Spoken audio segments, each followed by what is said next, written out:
L D سوز کون ہے؟ میں نے وجنتی سے پوچھا۔ میں کسی ایسے آدمی کو نہیں جانتی، اس نے جواب دیا اور پوچھا کون ہے یہ آدمی؟ یہ وہ آدمی ہے جو اس رات کلکتہ سے پنجاب میل پر دلی آیا ہے اور اسے اسٹیشن سے لانے کے لیے تمہاری گاڑی گئی تھی۔ ہاں، اس نے ذرا سوچ کر جواب دیا۔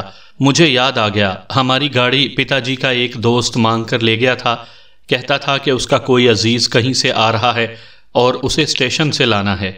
اس کے ہونٹوں پر ہلکی سی مسکراہٹ آ گئی، جسے دیکھ کر میں حیران رہ گیا کہ وہ سی آئی اے کے پاس شامل تفتیش ہو کر بھی مسکرا رہی ہے۔ حیرت کی بات تو یہ بھی تھی کہ وہ بہت بڑا جھوٹ بول رہی تھی اور اس کے چہرے پر ذرا سا بھی خوف نہیں تھا۔ میں نے انسپکٹر ٹینیسن کو دیکھا، وہ ایسے انہماک سے وجنتی کو دیکھ رہا تھا جیسے وہ بھول گیا ہو کہ وہ سی آئی اے کا انسپکٹر ہے اور وجنتی زیر تفتیش ملزم ہے۔ یہ صحیح تھا کہ وجنتی خطرناک حد تک خوبصورت تھی، لیکن ایک انگریز پولیس انسپکٹر کا اس میں اتنا زیادہ کھو جانا میرے لیے باعث حیرت تھا۔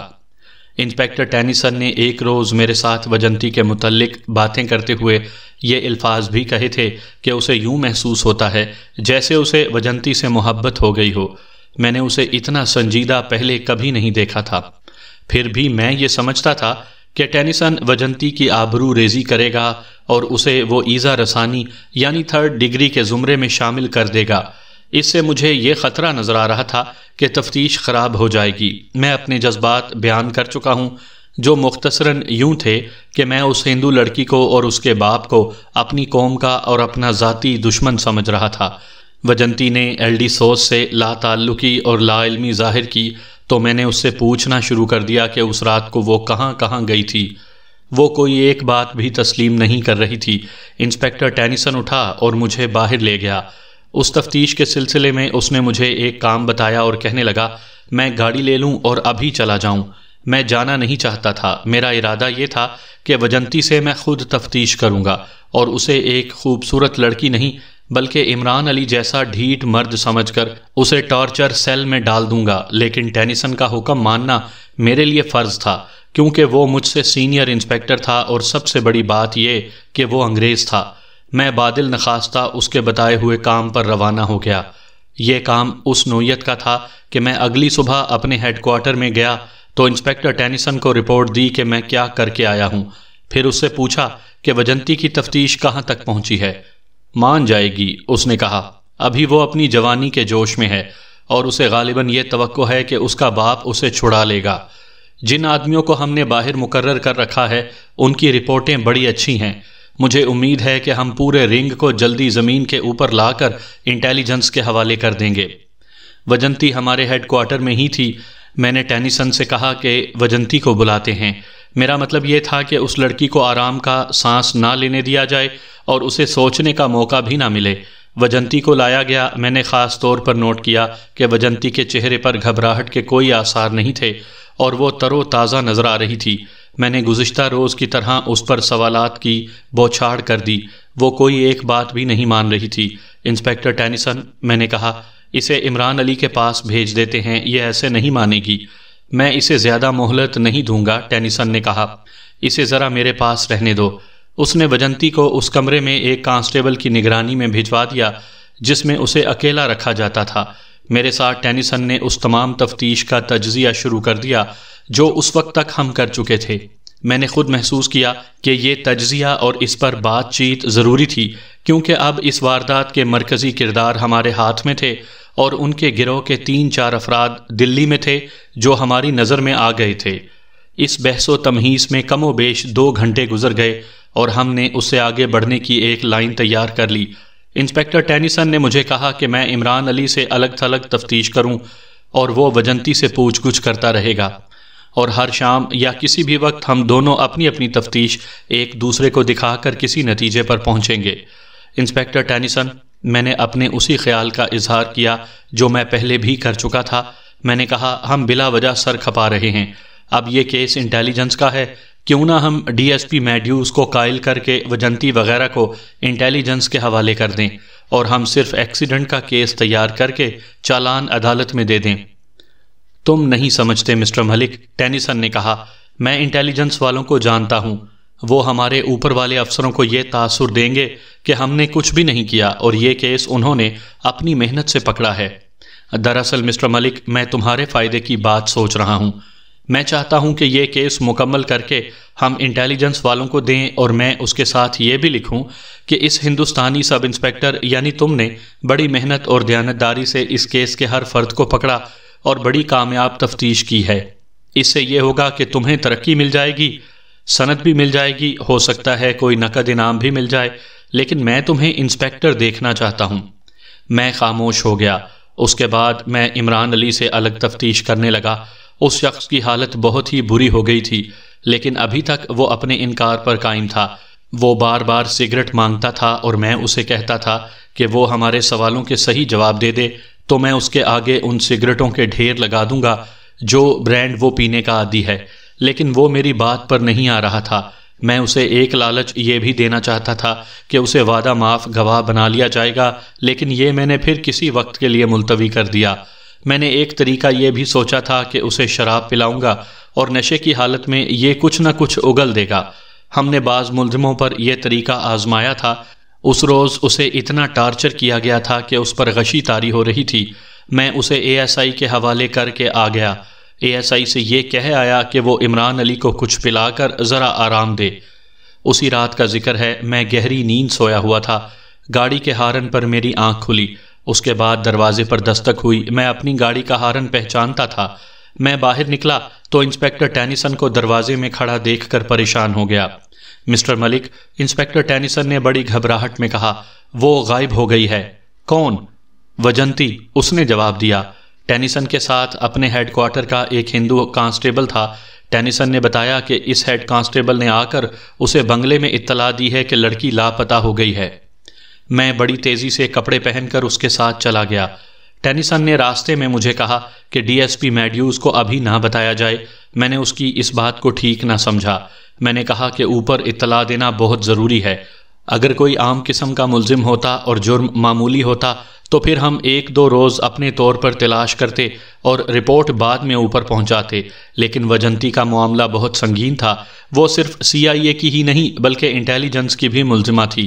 انسپیکٹر ٹینیسن میری تجویز رد کر رہا تھا، لیکن میرے دماغ میں ایک اور خطرہ آ گیا، وہ یہ کہ یہ تو انگریز ہے اور اوپر والے افسر بھی انگریز ہیں۔ کہیں ایسا نہ ہو کہ یہ ساری ذمہ داری مجھ پر ڈال دے۔ میں نے ٹینیسن پر زور دیا کہ ہماری سب سے پہلی کارروائی یہی ہونی چاہیے کہ ڈی ایس پی کو اطلاع دی جائے۔ میں کہتا ہوں کہ ابھی اوپر رپورٹ نہیں دیں گے، انسپیکٹر ٹینیسن نے ایک حکم کے لہجے میں کہا۔ انسپیکٹر ٹینیسن، میں نے اسی کے لہجے میں کہا، میں اپنی ذمہ داریوں کو سمجھتا ہوں۔ اگر تم رپورٹ دینے سے ڈرتے ہو تو میں رپورٹ دوں گا۔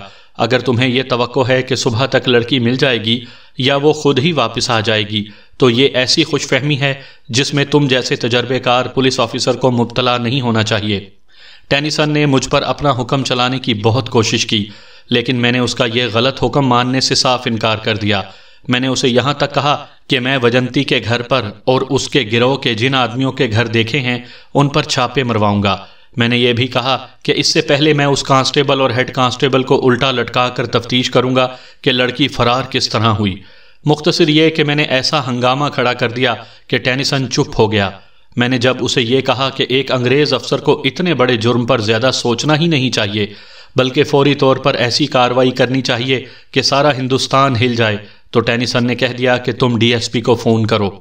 رات 1:30 بجے کسی انگریز افسر کو گہری نیند سے جگانے کی جرت ہندوستان کا کوئی بڑے سے بڑا مہاراجہ اور نواب بھی نہیں کر سکتا تھا، لیکن انگریز افسر اپنی ڈیوٹی کے اتنے دیانتدار تھے کہ اس قسم کی ہنگامی صورتحال میں انہیں ان کا نوکر بھی جگا سکتا تھا۔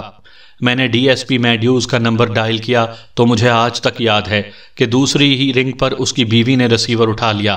میں نے اسے بتایا کہ میڈیوز صاحب کے لیے ضروری پیغام ہے تو فوراً ریسیور میڈیوز کے منہ کے ساتھ لگ گیا۔ میں نے اسے بتایا کہ جے پال کی بیٹی وجنتی ہیڈ کوارٹر سے فرار ہو گئی ہے۔ یہ غلط ہے، ڈی ایس پی میڈیوز نے کہا، وہ فرار نہیں ہوئی، اسے فرار کروایا گیا ہے۔ اس کا مطلب یہ ہے کہ اس کا گروہ بڑا طاقتور اور پولیس کے اندر تک پہنچنے والا ہے۔ اس گروہ کے ذرائع مضبوط ہیں۔ تمہیں کس طرح اور کس وقت پتہ چلا ہے؟ میں نے اسے اس سوال کا تفصیلی جواب دیا۔ میرا خیال تھا کہ وہ کہے گا کہ فون انسپیکٹر ٹینیسن کو دو، لیکن اس نے یہ کہا کہ فوراً گاڑی بھیجو، میں ابھی آ رہا ہوں۔ میں نے ڈرائیور کو بلایا اور اسے کہا کہ گاڑی فوراً ڈی ایس پی میڈیوز کے بنگلے پر لے جائے۔ آدھے گھنٹے کے اندر اندر ڈی ایس پی میڈیوز ہیڈ کوارٹر میں آ گیا۔ اس کے آنے تک انسپیکٹر ٹینیسن نے میرے ساتھ کوئی خاص بات نہ کی۔ میں پریشانی کے عالم میں اس کے ساتھ کوئی بات کرتا تھا تو وہ اس طرح مختصراً بلکہ ادھورا سا جواب دیتا تھا جیسے اس کا دماغ حاضر نہ ہو۔ اس کی ذہنی حالت ایسی ہی ہونی چاہیے تھی۔ ہماری سب سے بڑی غلطی یہ تھی کہ وجنتی کو حوالات میں بند کرنے کے بجائے ایک کھلے کمرے میں رکھا جاتا تھا جس کے دروازے پر ایک کانسٹیبل موجود رہتا تھا۔ اس پہرے کی ذمہ داری اس ہندو ہیڈ کانسٹیبل کی تھی جو ٹینیسن کو یہ اطلاع دینے گیا تھا کہ لڑکی غائب ہو گئی ہے۔ وہ کہاں سے فرار ہوئی ہے؟ ڈی ایس پی میڈیوز نے آتے ہی پہلا سوال یہ کیا، مجھے دکھاؤ۔ میں نے ٹینیسن کی طرف دیکھا۔ اس سوال کا جواب وہی دے سکتا تھا کیونکہ وجنتی کو اس نے اپنی تحویل میں رکھا ہوا تھا اور میں عمران علی کے ساتھ لگا ہوا تھا۔ ٹینیسن آگے آگے چل پڑا۔ ڈی ایس پی اور میں اس کے پیچھے پیچھے گئے۔ ٹینیسن ایک کمرے کے سامنے رکا اور بتایا کہ اسے اس کمرے میں رکھا گیا تھا۔ یہ ہیڈ کوارٹر کی عمارت کا کوریڈور تھا جس کے آمنے سامنے تین کمرے تھے۔ یہ کمرے ملزموں، مشتبوں یا گواہوں کو کچھ دیر بٹھانے کے لیے استعمال ہوتے تھے۔ جس کمرے میں وجنتی کو رکھا گیا تھا اس میں ایک چارپائی اور بستر تھا۔ 2 کرسیاں اور معمولی سی ایک تپائی بھی پڑی ہوئی تھی۔ دروازے میں ایک سٹول رکھا تھا جس پر ڈیوٹی کانسٹیبل بیٹھا رہتا تھا۔ ڈی ایس پی نے اس کانسٹیبل کو بلایا جو لڑکی کے فرار کے وقت ڈیوٹی پر موجود تھا۔ کیا تم اس وقت سوئے ہوئے تھے جب لڑکی یہاں سے نکلی تھی؟ ڈی ایس پی نے کانسٹیبل سے پوچھا۔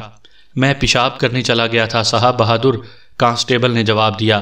دروازہ باہر سے بند کر گیا تھا، واپس آیا تو دروازہ کھلا ہوا تھا اور لڑکی کمرے میں نہیں تھی۔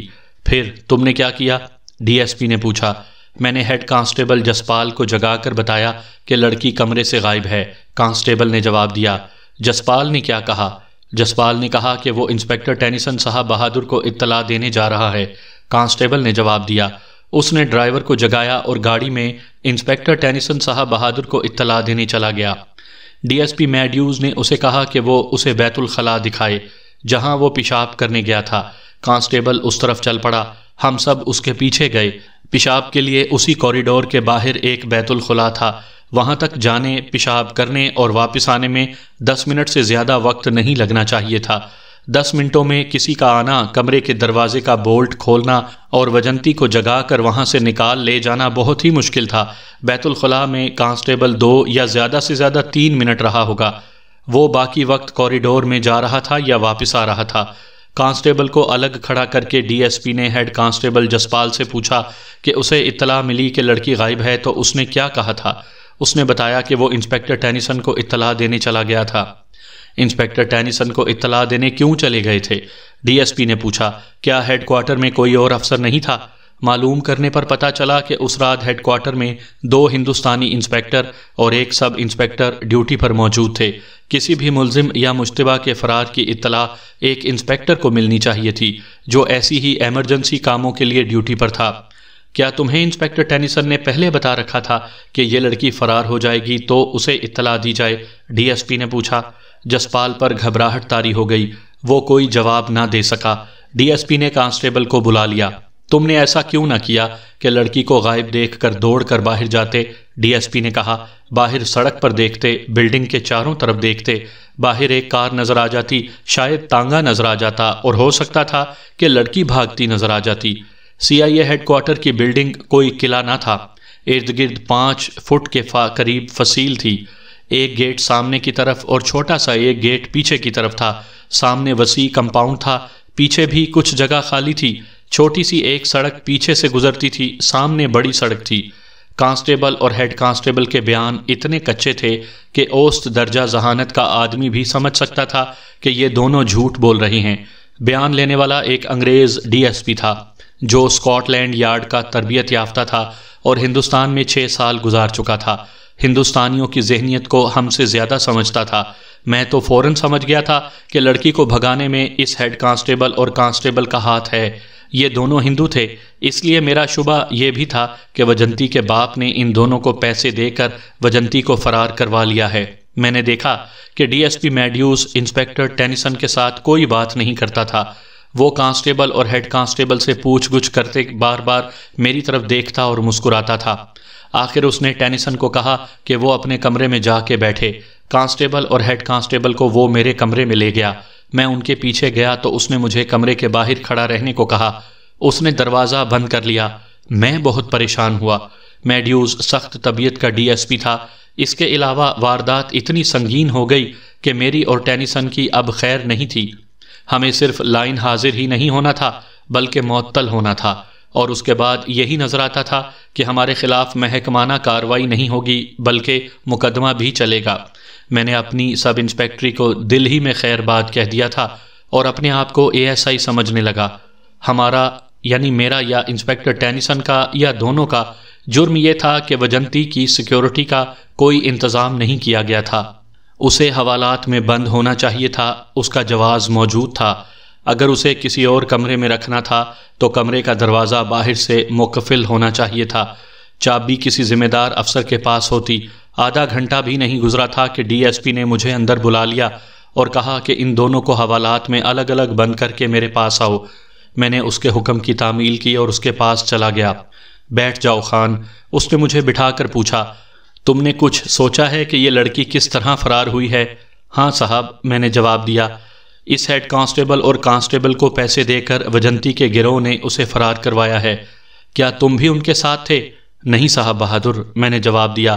اگر میں پولیس ڈپارٹمنٹ کا وفادار نہیں ہوں تو بھی میں کانگریسی ہندوؤں کا دوست نہیں ہو سکتا، کیونکہ میں مسلمان ہوں اور کانگریس کے مسلم کش مقاصد کو سمجھتا ہوں۔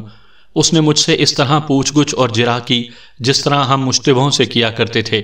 میرا دماغ حاضر تھا اور میرے ضمیر پر کسی جرم کا بوجھ نہیں تھا، اس لیے میں ہر سوال کا جواب وضاحت سے دیتا رہا۔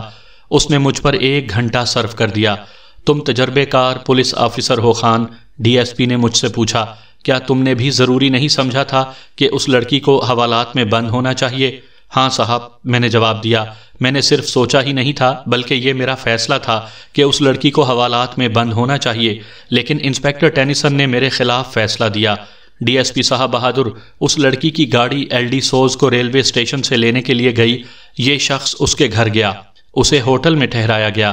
وجنتی اسے اپنے گھر سے ہوٹل میں لے گئی، وہاں سے ایک آدمی کو اس کے گھر لے گئی، پھر ایک آدمی کو ہمارا ہیڈ کانسٹیبل اس کے گھر تک لے گیا، مگر وجنتی نے ہمارے سامنے یہ سب ماننے سے انکار کر دیا۔ میں نے انسپیکٹر ٹینیسن سے کہا کہ اسے ہمارے حوالے کرو۔ صاحب، میں اس لڑکی کو 3rd ڈگری میں ڈالنا چاہتا تھا مگر انسپیکٹر ٹینیسن نہیں مانا۔ غور کرو خان، پھر جواب دو، ڈی ایس پی نے کہا۔ میں کہتا ہوں لڑکی کو انسپیکٹر ٹینیسن نے فرار کروایا ہے، تم کیا کہتے ہو؟ یہ سوچ لو کہ تم ٹینیسن کے ساتھ تھے۔ یہ پہلا موقع تھا کہ مجھے ایک ملزم کی حیثیت سے شامل تفتیش کیا گیا تھا۔ میں تو پوری دیانتداری سے سروس کر رہا تھا مگر میری دیانتداری مشکوک ہو گئی تھی۔ یہ انگریز ڈی ایس پی ایک انگریز انسپیکٹر پر شبہ کر کے مجھ سے پوچھ رہا تھا کہ میں کیا کہتا ہوں۔ میرے اندر غلامی بیدار ہو گئی۔ صاحب، میں نے غلاموں کی طرح کہا، میں ایک انگریز انسپیکٹر کے متعلق رائے نہیں دے سکتا، میں تم سے دیانتداری کی توقع رکھتا ہوں۔ انگریز ڈی ایس پی نے کہا، میں نے شبہ ظاہر کیا ہے کہ انسپیکٹر ٹینیسن نے لڑکی کو یہاں سے نکالا ہے، بولو کیا کہتے ہو؟ تم اس کے ساتھ تھے؟ اچانک میرے ذہن میں بڑے کام کی باتیں آ گئیں۔ صاحب، میں نے کہا، میں آپ کی حوصلہ افزائی کے باوجود ایک انگریز افسر کے خلاف بات نہیں کروں گا، لیکن آپ نے یہ جو کہا ہے کہ میں وجنتی کی تفتیش میں انسپیکٹر ٹینیسن کے ساتھ تھا، اس کا پورا جواب دوں گا۔ مجھے اب خیال آیا ہے کہ انسپیکٹر ٹینیسن نے مجھے اس وقت تفتیش سے کیوں الگ کر دیا تھا جب وجنتی ہمارے پاس آئی تھی۔ وجنتی کے آنے سے پہلے ایک روز انسپیکٹر ٹینیسن نے مجھے کہا تھا کہ اس کی خواہش ہے کہ اس لڑکی کو شامل تفتیش کر کے یہاں بلایا جائے۔ ہم آپس میں باتیں کرتے رہے تو ٹینیسن نے صاف الفاظ میں مجھے کہا کہ وہ یوں محسوس کرتا ہے جیسے اسے اس لڑکی کے ساتھ محبت ہو گئی ہو۔ میں نے انسپیکٹر ٹینیسن کو اتنا زیادہ سنجیدہ کبھی نہیں دیکھا تھا۔ میری رائے یہ ہے کہ ٹینیسن وجنتی کو دلی طور پر چاہتا تھا۔ پھر صاحب بہادر، یہ انسپیکٹر ٹینیسن ہی تھا جس نے انٹیلیجنس والوں کو میٹنگ میں زور دے کر کہا تھا کہ وجنتی کو CIA ہیڈ کوارٹر میں بلایا جائے۔ صاحب، اگر انسپیکٹر ٹینیسن کو یہاں بلا لیں تو میں اس کے سامنے یہ بات کروں گا تاکہ بعد میں ایسا نہ ہو کہ آپ اور انسپیکٹر ٹینیسن یہ کہہ دیں کہ میں نے جھوٹ کہا ہے۔ نہیں، ڈی ایس پی نے افسروں کی طرح کہا، تم بات کرو۔ بات یہ ہے صاحب، میں نے کہا کہ میں اور ٹینیسن اس تمام تفتیش میں ہر لمحہ اکٹھے رہے ہیں، لیکن وجنتی آئی تو انسپکٹر ٹینیسن نے مجھے باہر کے کاموں پر بھیجنا شروع کر دیا۔ میں نے اسے ان کاموں کی تفصیل بتائی جن پر ٹینیسن مجھے بھیجتا رہا تھا۔ میں جان گیا ہوں، ڈی ایس پی نے کہا، یہ کام ایک ہیڈ کانسٹیبل کے تھے جو یہ شخص ایک سب انسپکٹر سے کرواتا رہا ہے، آگے بولو۔ پھر انسپکٹر ٹینیسن نے مجھے کہا کہ میں دوسرے ملزم یعنی عمران علی کے ساتھ لگ جاؤں۔ میں نے کہا یہ طریقہ کار بھی غلط تھا۔ میں نے ٹینیسن سے کہا تھا کہ دونوں اکٹھے پہلے کی طرح ہر ملزم سے تفتیش کریں گے، لیکن صاحب میں ایک انسپکٹر کی اور وہ بھی ایک انگریز انسپکٹر کی حکم عدولی نہیں کر سکتا تھا۔ انسپکٹر ٹینیسن انگریز نہیں، ڈی ایس پی نے بڑے غصے سے کہا، وہ آئرش ہے، آئرلینڈ والوں کو ہم آئرش کہتے ہیں، آگے بات کرو۔ میں نے اسے بتایا کہ میں خود محسوس کر رہا تھا کہ انسپکٹر ٹینیسن وجنتی کو اپنے ساتھ رکھنے کے لیے مجھے دور دور رکھنے کی کوشش کر رہا ہے۔ یہ ساری باتیں سن کر ڈی ایس پی کچھ سوچنے لگا اور اس نے یوں سر ہلایا جیسے وہ میری رائے کا قائل ہو گیا ہو۔ سامعین کرام، آپ سن رہے ہیں انسپکٹر احمد یار خان مرحوم کی تفتیشی کہانیوں کے سلسلے میں ایک اردو کہانی ڈینیل، ڈیزی اور ڈسپینسر۔ یہ اس سلسلے کی قسط نمبر 9 ہے۔ مجھے امید ہے آپ کو میری یہ کاوش پسند آ رہی ہوگی۔ آپ نے اگر ابھی تک میرا چینل کہانی گھر سبسکرائب نہیں کیا تو ابھی میرے چینل کو سبسکرائب کر کے بیل نوٹیفیکیشن آن کر لیجئے تاکہ آنے والی ہر نئی کہانی کی اطلاع بر وقت آپ تک پہنچ سکے۔ یہاں میں برطانیہ کے متعلق آپ کو ایک بات بتا دوں جو آپ کو شاید پہلے ہی معلوم ہوگی، آج کل تو اس کے بہت چرچے ہیں۔ آئرلینڈ برطانیہ کا صوبے جیسا ایک حصہ ہے۔ آئرلینڈ کے لوگ جو آئرش کہلاتے ہیں انگلینڈ سے آزادی مانگ رہے ہیں۔ یہ ان کی مسلح بغاوت ہے۔ آئرلینڈ والوں نے اپنی باقاعدہ فوج بنا رکھی ہے جسے آئرش ریپبلک آرمی کہتے ہیں، اور یہ فوج ساری دنیا میں IRA کے نام سے مشہور ہے۔ اب تک وہ انگلینڈ میں سینکڑوں جگہوں پر دھماکے کر کے بے انداز انگریزوں کی جانیں لے چکے ہیں، جن میں انگریزوں کے شاہی خاندان کا اور بر صغیر پاک و ہند کا آخری وائسرائے لارڈ ماؤنٹ بیٹن بھی شامل ہے۔ آج کل آئرلینڈ کی جنگ آزادی عروج پر ہے۔ اس سے پہلے باہر کی دنیا کے عام لوگوں کو معلوم نہیں تھا کہ آئرلینڈ انگلینڈ سے آزادی مانگ رہا ہے۔ حقیقت یہ ہے کہ جنگ عظیم دوم کے دوران بھی آئرلینڈ کے لوگ انگلینڈ کے لوگوں سے کھچے کھچے رہتے تھے۔ میں نے جب ڈی ایس پی میڈیوز کی زبانی سنا کہ انسپکٹر ٹینیسن آئرش ہے تو مجھے خیال آیا کہ اس پر شبہ کیا جا سکتا ہے، ورنہ کسی انگریز سے ایسی بددیانتی کی توقع نہیں رکھی جا سکتی تھی۔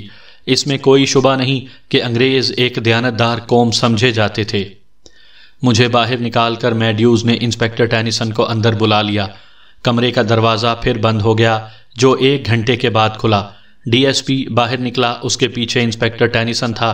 ٹینیسن کی آنکھیں ہلکی سبز تھیں لیکن اس وقت سرخ تھیں اور ان آنکھوں میں آنسو تھے۔ اس کا سر جھکا ہوا تھا۔ ڈی ایس پی نے مجھے اپنے پیچھے آنے کا اشارہ کیا۔ باہر جا کر وہ گاڑی کی اگلی سیٹ پر بیٹھ گیا۔ میں اور ٹینیسن پیچھے بیٹھے اور گاڑی چل پڑی۔